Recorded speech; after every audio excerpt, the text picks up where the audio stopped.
नमस्कार साथियों, अगर आप एक प्राइवेट एम्प्लॉय हैं तो आज जिस टॉपिक पर हम डिस्कस करने वाले हैं उसका सामना ज़रूर कभी ना कभी आपने किया होगा या फिर फ्यूचर में आपका उस परिस्थिति से सामना करना पड़ सकता है। तो दोस्तों, वीडियो बहुत ही इम्पोर्टेंट होने वाला है, अंत तक आप इस वीडियो के साथ में बने रहिएगा।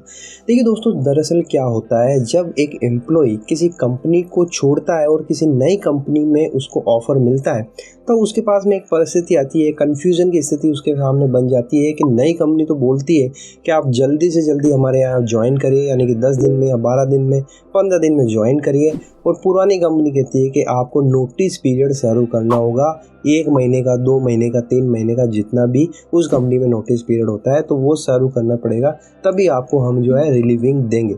तब इस परिस्थिति में एक एम्प्लॉय कन्फ्यूज़ हो जाता है कि मैं पुरानी कंपनी में नोटिस पीरियड सर्व करूँ ना करूँ, अगली कंपनी में अगर मैं ज्वाइन नहीं करूँगा इतने दिनों में तो उस कंपनी का ऑफ़र मुझसे चला जाएगा, वो किसी और को हायर कर लेंगे। तो ये सारी परिस्थितियों में एक एम्प्लॉय कन्फ्यूज़ हो जाता है और फिर वो तलाशता है कि अगर मैं नोटिस पीरियड सर्व नहीं करूँगा तो मुझे कितना डिडक्शन होगा, पुरानी कंपनी कितना रिकवर करेगी। तो ये सब कुछ आज के इस वीडियो में हम डिस्कस करने वाले हैं, डिटेल में वीडियो होने वाला है, अंत तक ज़रूर देखिएगा। एक इम्पॉर्टेंट जानकारी आपको इस वीडियो में मिलने वाली है। वीडियो शुरू करने से पहले आपसे जस्ट एक रिक्वेस्ट है, प्लीज़ अगर वीडियो अच्छा लगे तो लाइक कर दीजिएगा और फ्री में इस चैनल को ज़रूर सब्सक्राइब कर लीजिएगा, क्योंकि यहाँ पर मैं इस तरह के कंटेंट लाता रहता हूँ जो एक एम्प्लॉय के लिए बहुत ही बेनिफिशियल होते हैं। तो चलिए बिना देरी के हुए चलिए वीडियो को स्टार्ट करते हैं और मैं सीधा ले चलता हूँ आपको एक एक्सेल सीट पर। यहाँ पर हम देखेंगे कि 3 परिस्थितियाँ हम ले रहे हैं, 3 कंडीशन हम ले रहे हैं,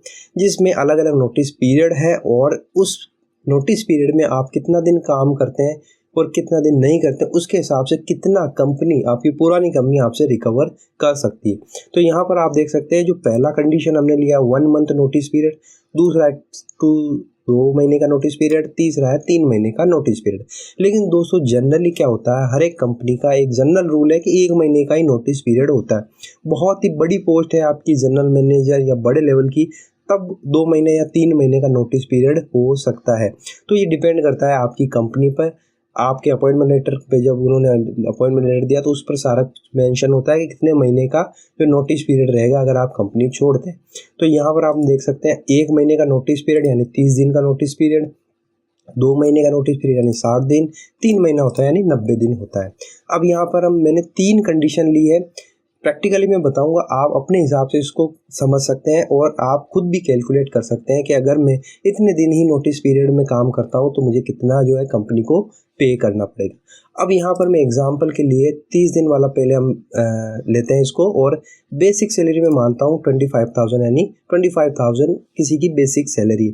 अब आपको यहाँ पर एक और चीज़ मैं बता दूँ कि जो फुल एंड फाइनल में नोटिस पीरियड की रिकवरी होती है वो बेसिक सैलरी पर ही होती है, जनरल कंडीशन में। फिर बता रहा हूँ जनरल कंडीशन में। लेकिन अगर आपकी कंपनी ने आपके अपॉइंटमेंट लेटर में अगर स्पेसिफिकली मेंशन किया है ग्रॉस सैलरी यानी फुल सैलरी, तो फिर यहाँ पर फुल सैलरी ली जा सकती है। लेकिन जनरल सिनारियो होता है, जनरल कंपनी में जो रूल होता है फुल एंड फाइनल में नोटिस पीरियड रिकवरी का, वो बेसिक सैलरी से ही होता है, क्योंकि जो EL अर्न लीव ग्रेचुटी का कैलकुलेशन होता है वो बेसिक सैलरी से ही होता है।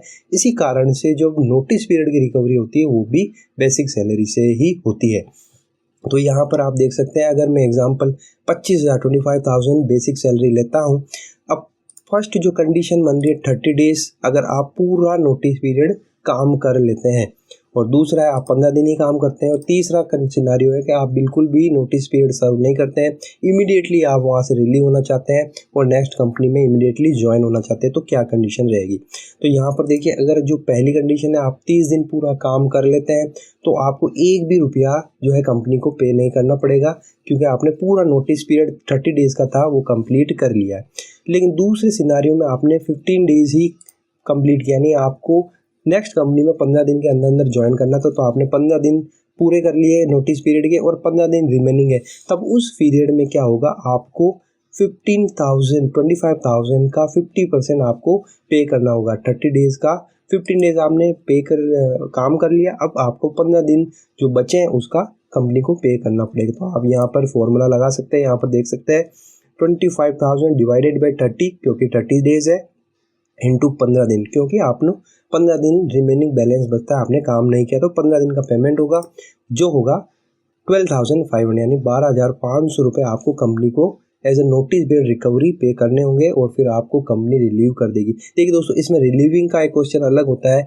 बहुत से दूसरे फैक्टर भी काम करते हैं रिलीविंग में कि आपके कोई दूसरे ड्यूज़ या कुछ और फैक्टर्स तो नहीं है जो कंपनी आपसे मांग रही है और आप उन कंपनी को प्रोवाइड नहीं करा रहे हैं, तो उस केस में भी रिलीविंग एक अलग फैक्टर हो सकता है। लेकिन अगर ओनली नोटिस पीरियड की बात है तो फिर ये अमाउंट आपको पे करना होगा और आप जो है रिलीव हो जाएंगे।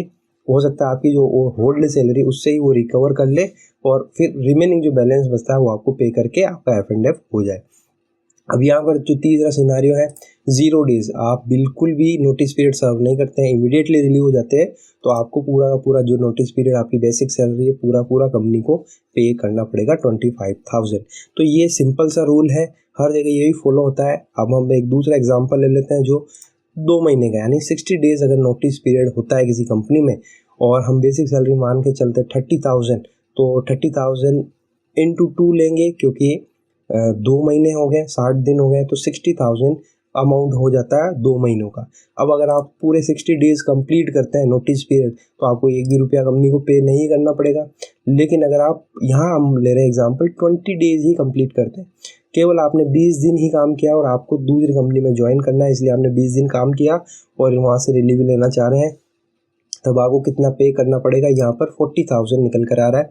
ये कैसे निकल कर आ रहा है, यहाँ पर देखिए एग्जाम्पल के लिए मैं फॉर्मूला लिया है 60,000 डिवाइडेड बाई 60 इंटू 40। अब आपने 60,000 क्यों लिया है, बेसिक तो 30 है लेकिन 60 क्यों लिया, क्योंकि 2 महीने की सैलरी होती है। तो आप ये ध्यान रखिए जितने दिन होते हैं जितने महीने होते हैं उसके हिसाब से ही बेसिक कैलकुलेट होगी। तो 2 महीने के लिए मैंने 60,000 ले लिया है, डिवाइडेड बाय 60 डेज किया है क्योंकि 2 महीने हो गए, 60 डेज हो गए, इनटू 40 डेज बैलेंस बचते हैं।